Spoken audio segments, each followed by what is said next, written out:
Hey guys, Martin here from Sound 7. So I'm just finishing up volume 3 of our Doublicious Elektron Analog Rhythm sound pack. And the previous series has been a really big hit, and it's been really fun to create these packs for dub techno, because dub techno is such a passion of mine. So I just thought we'd do a quick kind of mini tutorial, 20 minutes, just to fly through kind of building the dub techno kind of track from scratch on the analog rhythm, using mostly samples, but a blend of samples and analog rhythm's own built-in synthesis, and just understand some of the concepts of dub techno and put those to practice and listen to the end result. What I'm also going to do is going to make what we finish with available on the site, so you can download the pack for free and kind of use it to explore, try new things, and just run along with the tutorial on the pack itself, which will hopefully give you guys a kind of really nice insight into some of the sounds and such. So dub techno characterized by kind of real atmosphere, groove, energy, rhythm, almost cerebral nature to the atmosphere as well, and I really enjoy that aspect of it. And I've got a kind of load of source material that I made mostly from other synths, a lot of it from the Analog 4, which you can see to the left here. I've got a analog mono synth called the Hypersynth Xenophon, which did some of our bass sounds and some of the stabs, which is the Xenophon's a really interesting Iranian made synth, actually. I think Iranian. Maybe I should check it for sanction parts, actually. Anyway, so let's crack on. I'm going to load some of the source material. The source material, essentially it's just raw material. You could grab it from some of our free sounds on our website. You could use some of the packs that we sell. You could use your own sample material, any other existing sound packs that you own. You could record some stuff out from some of your software synths. All of it will be good, because a lot of it kind of gets mangled and filtered down. So it kind of, you create something that's your own. So I've got some source sounds here. Let's just preview some of these. Most of the atmospheres came from the Analog 4 that I recorded out. The basses came from largely the Xeno synth. But bass isn't used a lot in dub techno. A lot of the bass actually comes from the kick drum, rather than a singular bass sound.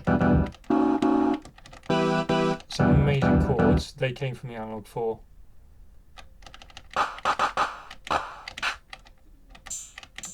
Drum sounds, a lot of it came from our kind of Tanzbar drum machines, some from the Moog DFAM.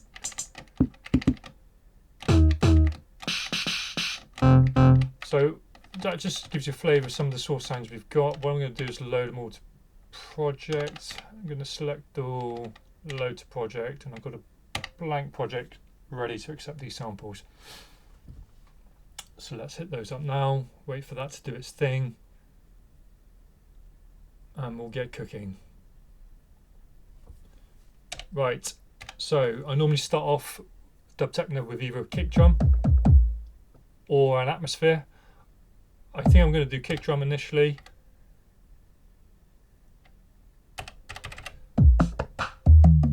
And this is just the default kit already that it comes when you switch on your analog rhythm. For kick drum, bass drum silky on the analog rhythm is really nice. Now I'm just going to plot that out over 4 bars. I'm going to increase the decay, because I want the overhang on the decay of the kick to actually start lending us some bass sounds. Increase the dust level. Atmosphere is a big thing in dub techno. Reduce the sweep depth to just kind of remove some of that resonant timbre.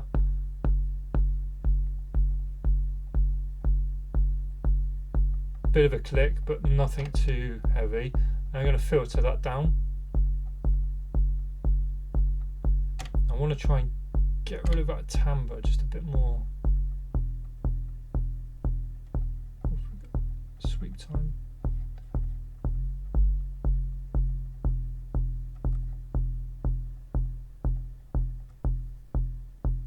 that's pretty good. I think we'll go with that. Maybe a bit of overdrive.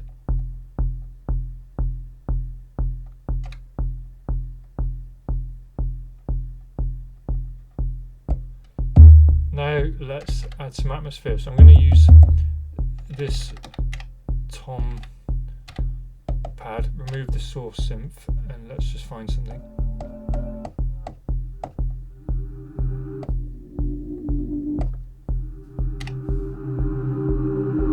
Let's go for that. Now you can hear that's a long old sound, and if we use it like that, it's just going to kind of swamp the sound because it's really slow on the fade in, and by the time it re-triggers, it's just going straight back to the start. So plus, if you don't trim it off, you're going to get that overhang when you stop the sound, stop the playing. So I'm just going to use the start and end points here to find something we can loop really nicely.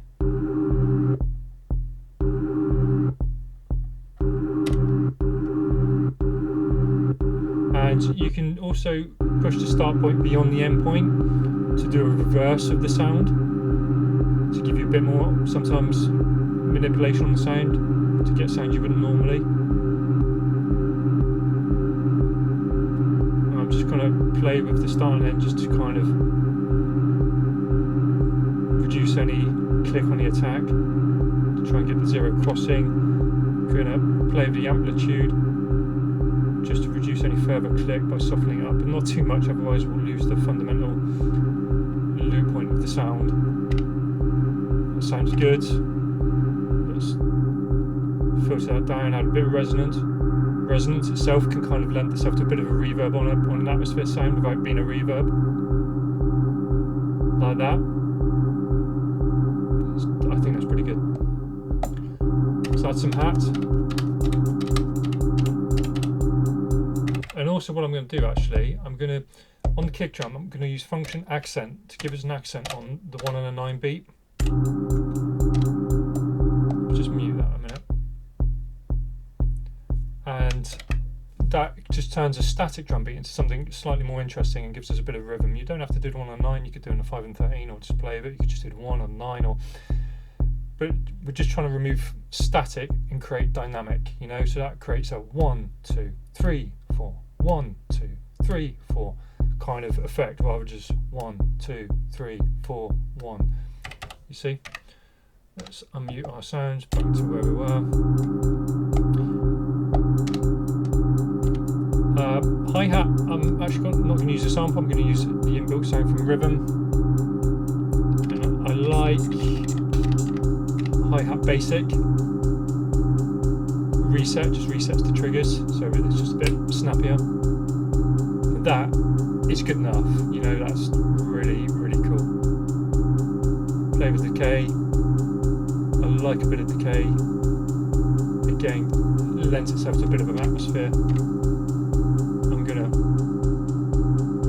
just filter off the top end slightly, reduce a bit of that tick. But that for me, really good. Let's reduce the track level on that slightly. Let's also reduce the track level of that atmosphere slightly because there's atmosphere and we want the kick to still shine. So add a clap. I'm going to unquantize record that in to give me again a bit of variation in the micro timing. We could just tap it in on the sequencer to get the full quantized version. Sometimes I do, whatever feels right.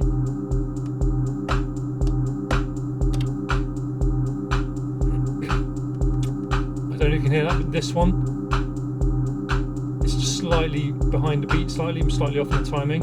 That one's pretty much bang on. That's good, gives us a bit of rhythm. I'm going to use the source sound with the clap on this, but I'm going to reduce the clap sound and turn up the noise.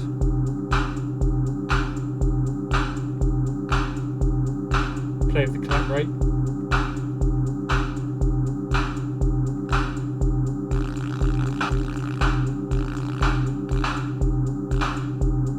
Let's number down. Let's snap it off with an envelope.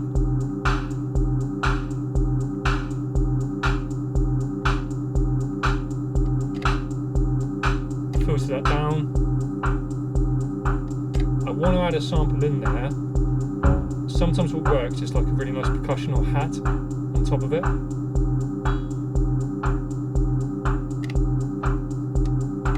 Just to give it a bit of snap,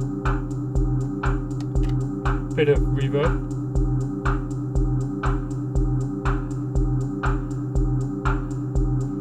Let's check the timing on this.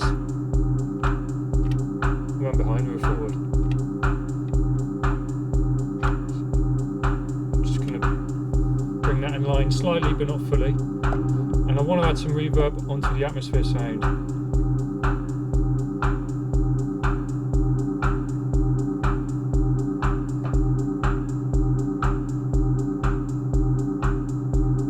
Parameter lock perhaps this one to trigger only randomly, let's say randomly, on a probability of say 10, 13, 9%. And when it does trigger, just filter down a bit more.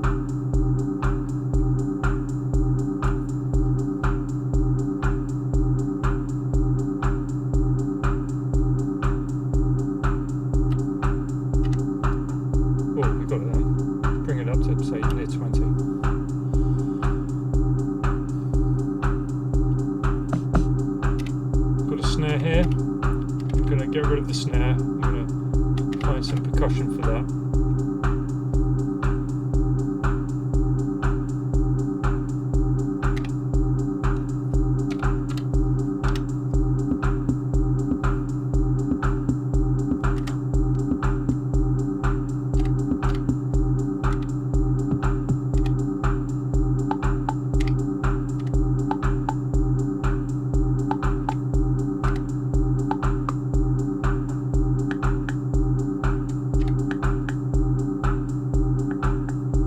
What I'm looking for here is not percussion per se, but just good noise. I'm going to band past that. So it becomes kind of almost indistinguishable from the source sound, and it becomes something itself. Actually, I'm not going to reverb that one, we are going to delay this. And we're going to play with the delay, add some crossfeed, widen that sound out, reduce the kind of high-end filter to low pass the sound down again. And when the delay triggers, it's going to trigger into a reverb here. Let's turn that, let's turn the track level up.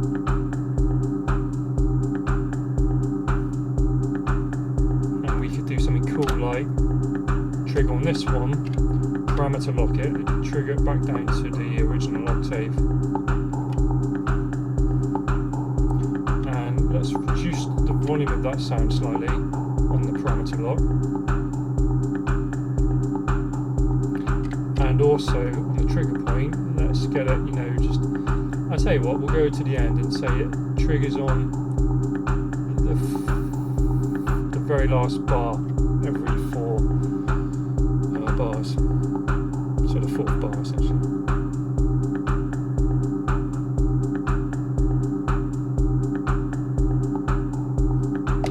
Let's go back to our atmosphere sound. I want to do some of that. Let's LFO the filter slightly, again to add some variation. So we've just selected filter on the LFO there, the frequency.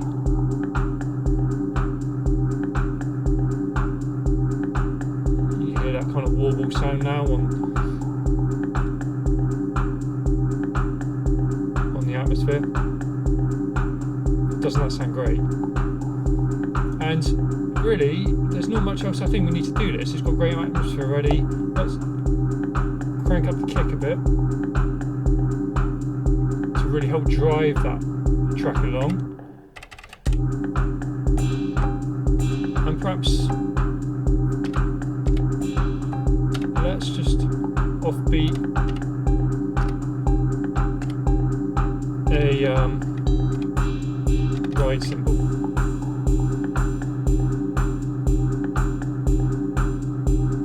So what I did there was just changed from capacitor to override in the rhythm's default sound.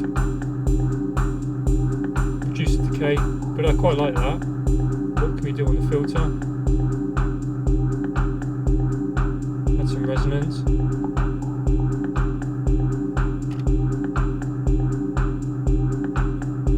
Reduce the track level a bit, because we want it to be kind of not the defining character of the track. We want it to kind of add to the track's character overall, but not for the ear to pay too much attention to the cymbal on its own, because otherwise you're going to be drawn to that. But generally, you know, the ear it's good at pinpointing roughly about 4 sounds at any one time, you know, so the 4 sounds you want to concentrate most on are the bass, the atmosphere, and just some interesting elements like, you know, the FX perk we've got there, and maybe the clap, because they're the kind of backbone of what we're doing here. The other elements like the hi-hats and the cymbals are kind of just adding onto that, just helping the momentum of the track. But it's your track, you know, and you can focus on the elements that you want to focus on, along with the style that you like or what really resonates with you. No pun intended. You know, because dub techno can lean into so many elements. You know, it can be quite driving, it can be very cerebral, it can be very atmospheric, can be energetic in its own way, and how you get there can be by focusing on the hats, you know, and I've heard FX hats kind of being a key part of some dub techno. Sometimes it's the bass drum, it's very often always the atmosphere sound, or the atmosphere itself. What we're going to do here actually, and this is a great tip, find a blank source, going to disable the inbuilt kit, sound, I'm going to go to Final Crackle, and this is something I recorded from a turntable, old record I've got from the start of the record before it played.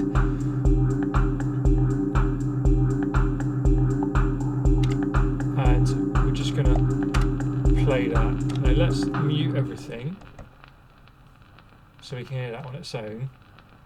I want to perhaps find it a bit more of a part I can just chop down where it's a bit more uniform.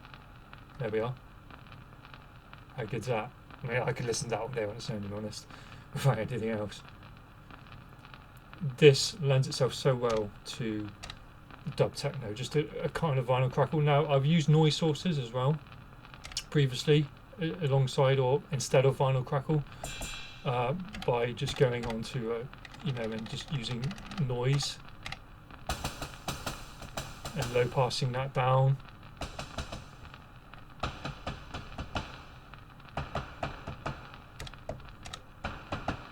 And doing some LFO stuff on that, on the frequency, to just give it the effect of like movement in a vinyl crackle.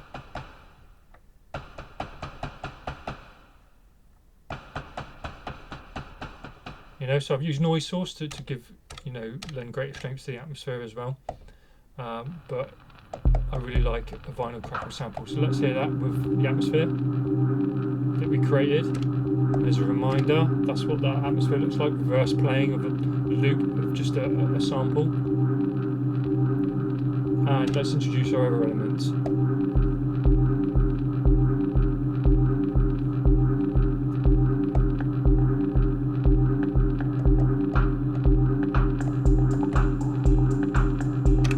Now, let's just mix some of these a bit better.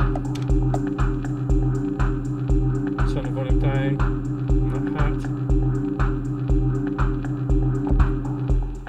And I might just reduce the decay slightly on that kick.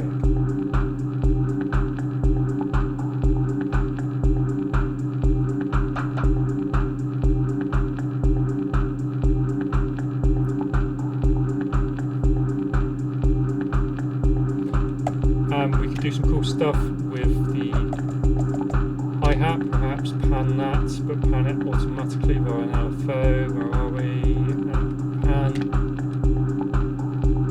You probably won't hear that very well because I'm just recording on a portable recorder, Tascam Portastudio, which I'll link in the description just so you know.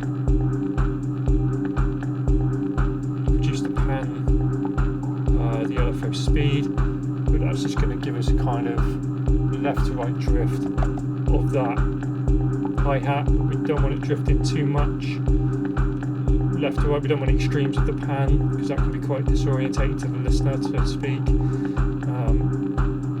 But you know, a bit of a pan really, just to again add some interest in there.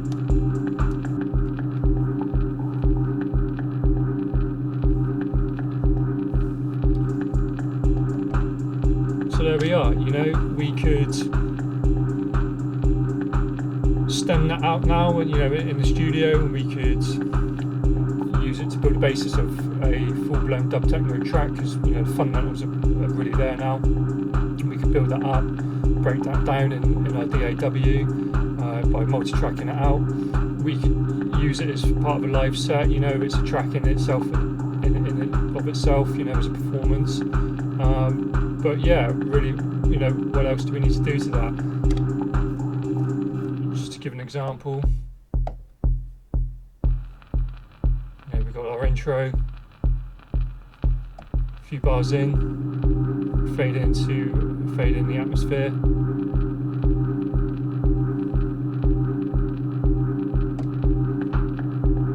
Bring in some of that percussion.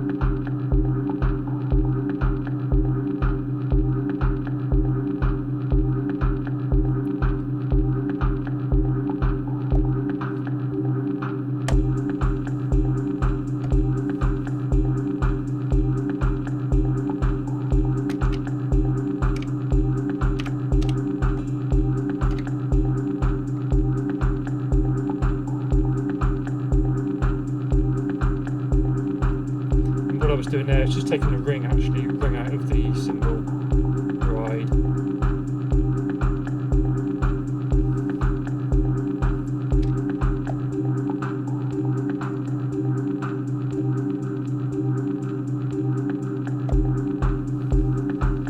There we are, guys.